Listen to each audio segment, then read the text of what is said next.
So we'll use Christmas Designer again for the roof line lights. So roof line isn't overly complicated either. There's just some things that you need to know. So C9 is the biggest bulbs you can get for Christmas lighting that fit in the socket.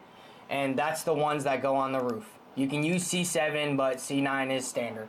So here you can see all the tools that you need. You need a ladder, of course.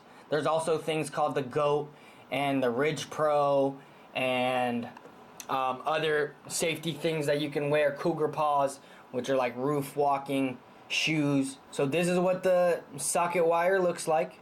That's an enclosed clip. This is the extension cord wire. These are the male and female plugs. That's the bulbs. And that's extension cords and a timer. That's all you need.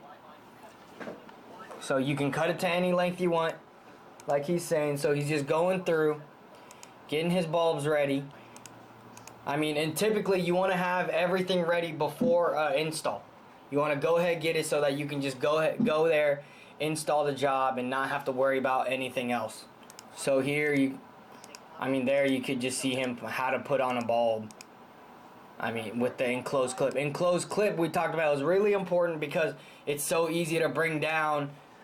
They don't have sometimes people don't use enclosed clips and clips get stuck up there. Or clips are just everywhere. Here it's enclosed. It sticks with the bulb and the socket, so it won't go anywhere. And you just twist it on there. So before you install any lights, always get the power and use the remote control timer like we said, and just go install it. And you want to every so often you want to make sure that the lights are working and the bulbs are working. You don't want to have to go install something really difficult and then have to get off and realize half your bulbs don't work because you didn't check it. We're here to be efficient, run a great business. We're not here to just give away time and be like, oh yeah, I forgot bulbs, it's okay. So, and your workers too. You don't want them to just be nonchalant about everything and you're paying them hourly or however you pay them and they're just wasting time. We don't have time to waste. So here we're installing in gutters and it's very simple. It's just a regular gutter. You get your ladder up there, however you want to do it, and you just start putting the clips on the gutter. You see how you want to have the line straight. You don't want it all loose and ugly looking. You want it to be looking professional. And it goes super easy on the gutters. And just working your way down. And now you can see we're getting into the peaks. Peaks are what we call those triangle things. Now most people have the lights pointing up, but at the Christmas team, which is my company, we point it down because it allows the trim to be highlighted really well and it's a lot brighter as opposed to the bulbs just being in the sky and it has no, it becomes like even smaller. When the whole trim is highlighted, it looks really awesome. So what we do, we just put it around. We turn it around and have it face the trim. So as you can see, he's just going one by one, and you can, like I said, there's different tools you can use, safety equipment. You have the GOAT, you have Ridge Pro, all different things that you can use, cougar paws, the pitch hopper, which is like a bunch of foam pads to get up there and for everybody to be safe. Just keep going.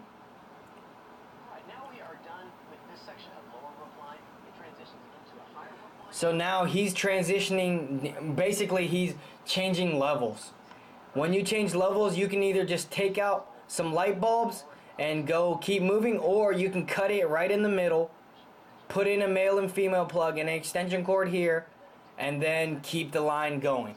Whatever you want to do is fine. We like to try to have single runs of light as possible. So we'll just take the bulb out.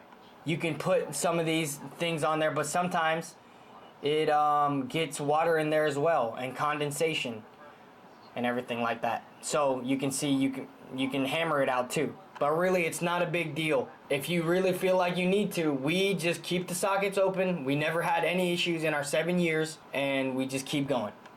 So when you hit a peak, when you hit the top of the peak, you want a light to be right in the center. And then you want to have the other lights to be symmetric as well. You don't want to have one light here and then another one light all the way over here. Just make sure it's symmetric and you have one right in the middle. And that'll make you stand out from the rest as well. We're here at the end of the run of gutter. We put the final few bulbs on. And everything is done except for the entrance arch, and we'll move to that next. So they're hot gluing onto brick, which is fine. I mean, we may do it sometimes, but especially on brick, you have different temperature changes and moisture changes. The hot glue will come off, or the light will just not stick on there for very long, which then means you'll have a lot of service calls, you'll have a lot of things you need to fix, and you're doing 3-4 houses in a day. You don't have time to go over there and fix something that might take 20 minutes, but it takes 30 minutes to get over there, 20 minutes to fix, and then come back. So it's like, it's just, we don't do it. I mean, you can definitely do it, but we just don't do it as a business. So now, basically, you put the male and female in. So he's hopefully doing the power. You put the male and female in. You try to conceal the line as best as possible. Typically, we put it in the gutter, in the downspout here, and then you just plug everything in and light it up. So that's where that timer comes in. The remote control timer comes in very handy. At any moment, you can always check your bulbs, and at any moment, you can turn it on and see that it's working and the bulbs are good. And that's how you put the roofline lights.